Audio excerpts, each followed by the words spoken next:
নমস্কার, কেমন আছেন সবাই? প্রিয়া কিচেনের নতুন ব্লগে আপনাদের সবাইকে স্বাগত জানাই। আজকে আমি যে রেসিপিটা নিয়ে এসেছি সেটা হচ্ছে ভেজ পিৎজা।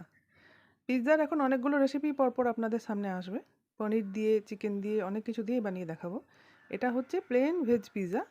এটা ক্যাপসিকাম আর পেঁয়াজ দিয়ে বানানো হয়েছে। দেখুন বানানোর পর ঠিক এরকম দেখতে লাগবে এবং খেতেও অসাধারণ হবে। আপনারা একবার ট্রাই করে দেখতে পারেন। পিৎজাটা বানানোর জন্য আমি মাইক্রোওয়েভ ওভেন ইউজ করব না, গ্যাসেই হয়ে যাবে। তার জন্য আমি পিৎজা বেসটা নিয়ে নিয়েছি। পিৎজা বেসটা কিনতে পাওয়া যায়, আমি অনলাইন স্টোর থেকে নিয়েছি, আপনারা চাইলে লোকাল মার্কেট থেকেও নিতে পারেন।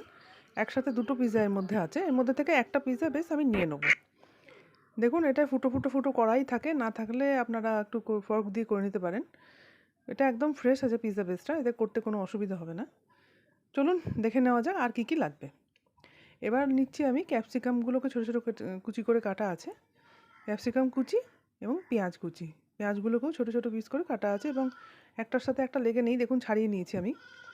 এর মধ্যে আমি দিচ্ছি hot and sweet sauce, Maggi hot and sweet. আপনাদের কাছে পিৎজা সস থাকলে আপনারা ইউজ করতেই পারেন, আমার এই সসটা বেশি ভালো লাগে, আমি এটা ইউজ করেছি। হট অ্যান্ড সুইট সসটা আমি দিয়ে দেবো একটু পরিমাণ মতো, যাতে পুরো বেসটার মধ্যে ছড়িয়ে দেওয়া যায়। এবং একটা চামচের সাহায্যে এবার আমি পুরো বেসটার মধ্যে কিন্তু এই হট অ্যান্ড সুইট সসটা আমি ছড়িয়ে দেবো। আপনারা চাইলে এই অবস্থাতে চিলি ফ্লেক্সও দিয়ে দিতে পারেন এর মধ্যে, কিংবা যদি ঝাল পছন্দ না করেন সেক্ষেত্রে আপনারা কিন্তু প্লেন টমেটো কেচাপ দিয়েও এটা খেতে পারেন, কোনো অসুবিধা নেই। এবার সসটা ছড়ানো হয়ে গেছে, আমি ভেজিটেবলসগুলো এর মধ্যে অ্যাড করব। এর মধ্যে পেঁয়াজ আর ক্যাপসিকামগুলোকে আমি ছড়িয়ে ছড়িয়ে দিচ্ছি কিছু দূর অন্তর অন্তর, যাতে সব জায়গায় পেঁয়াজ ক্যাপসিকামগুলো সমানভাবে পড়ে। অল্প অল্প করে সাজাতে হবে এটা, একদম কর্নারে কিন্তু নিয়ে যাবেন না, তখন কিন্তু অসুবিধে হয়ে যাবে, পড়ে যাবে ওগুলো। যখন আমরা স্টিম করব তখন ওটা কিন্তু পড়ে যাবে। তো মাঝখানটা বেশি দেবেন, কিন্তু চারিদিকেও কভার করতে হবে, তো একদম সাইডে যেন চলে না যায় দেখবেন। আমি এখানে একরকমই ক্যাপসিকাম ইউজ করলাম, সবুজটা। আপনাদের কাছে যদি থাকে হলুদ কিংবা রেড বেল পেপার, আপনারা সেটা ইউজ করতে পারেন, অনেক বেশি কালারফুল লাগে। আর এই মুহূর্তে আমার কাছে ওটা নেই। সুইট কর্নও থাকলে দিতে পারেন, কিংবা বেবি কর্ন স্লাইস করে, ব্ল্যাক অলিভ এবং সবুজ অলিভ থাকলে যে কোনো কেটে দিতে পারেন, কোনো অসুবিধা নেই। মিক্স হার্বসও ইউজ করতে পারেন। আমি এখানে অরিগানো আর চিলি ফ্লেক্স ইউজ করব। দেখুন এটা হলো অরিগানো আর এটা চিলি ফ্লেক্স, এখন ছোটো ছোটো প্যাকেটে কিনতে পাওয়া যায়, আপনাদের ওখানেও নিশ্চয়ই স্টোরে পাওয়া যায়। এবার এখানে আমি ইউজ করছি আমুলের কিউব চিজ। আমার কাছে এই মুহূর্তে মজরেলাটা শেষ হয়ে গেছে, কিউব দিয়েও কোনো অসুবিধা হবে না, আরামসে হয়ে যাবে। কিউব চিজ দিয়ে আমি আজকে বানাবো পিৎজাটা।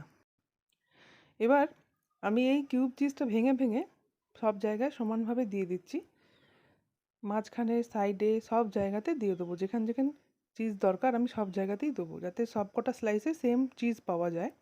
ভেজিটেবলগুলো কভার করা নিয়ে হচ্ছে উদ্দেশ্য। আপনাদের কাছে যদি মজরেলা না থাকে এভাবে আমার মতো কিউব চিজ দিতে পারেন, এটাও না থাকলে চিজ স্লাইসও দিতে পারেন, তাতেও কোনো সমস্যা নেই। আমি পরের ভিডিওতে চিজ স্লাইস দিয়ে দেখিয়ে দেবো পিৎজা বানিয়ে।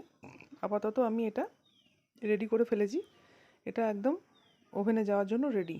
দেখুন এবার আমি এর মধ্যে একটা কড়াই গরম করতে দিয়ে দিয়েছি, এর মধ্যেই গ্যাসের মধ্যে। কড়াইটা কিন্তু অনেকক্ষণ থেকে গরম হয়ে গেছে, এর মধ্যে একটা স্ট্যান্ড আমি লাগিয়ে দিলাম।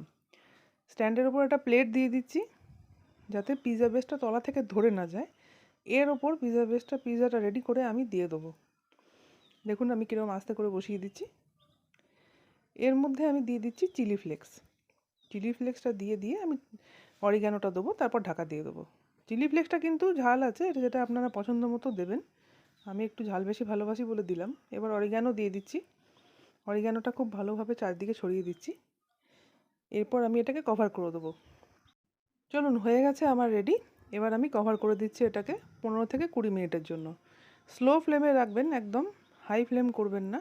আস্তে আস্তে চিজটা মেল্ট হয়ে গেলেই আমাদের কাজ শেষ। পিৎজা বেসটা কিন্তু রেডিই আছে। হয়ে গেছে আমার 20 মিনিট। এবার দেখি পিৎজাটার কী অবস্থা হয়ে আছে, ঠিক আছে? চলুন দেখা যাক। একটা সাঁড়াশির মাধ্যমে আমি কভারটা খুলে নিলাম। বা খুব সুন্দরভাবে মেল্ট হয়ে গেছে এবং খেতেও খুব সুন্দর হয়েছিল, এটা আমি নিজে অভিজ্ঞতা থেকেই বলছি, একবার বানিয়ে দেখতে পারেন এভাবে। এবার এটাকে আমি আস্তে করে প্লেটে নিয়ে নিয়েছি। আমার পিৎজা কাটারটা আমি খুঁজে পাচ্ছি না, এই মুহূর্তে আমি এটাকে ছুরি দিয়েই কাটলাম।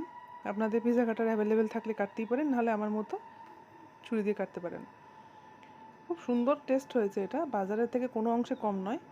আপনারা একবার এইভাবে করে দেখুন, বেশি জিনিসপত্র লাগে না এবং বাড়িতে করে খাওয়াটা অনেক বেশি সুবিধা, অনেক বেশি হেলদি এবং পয়সাটাও অনেকটা কম লাগে। একটা পিৎজা অর্ডার করলে এখন 250 টাকার কম হয় না, কিন্তু এটা অনেক কম পয়সা এটা হয়ে যাবে এবং খুব টেস্টিও হয়। কেমন লাগলো ভিডিওটা একটু লাইক কমেন্ট শেয়ার করে জানাবেন, এবং আমাকে আগামী দিনে কি রান্না করে দেখাতে হবে সেটাও একটু অবশ্যই জানাবেন। সবাই ভালো থাকবেন, সুস্থ থাকবেন। আগামী একটা ব্লগে আপনাদের সঙ্গে দেখা হবে। নমস্কার।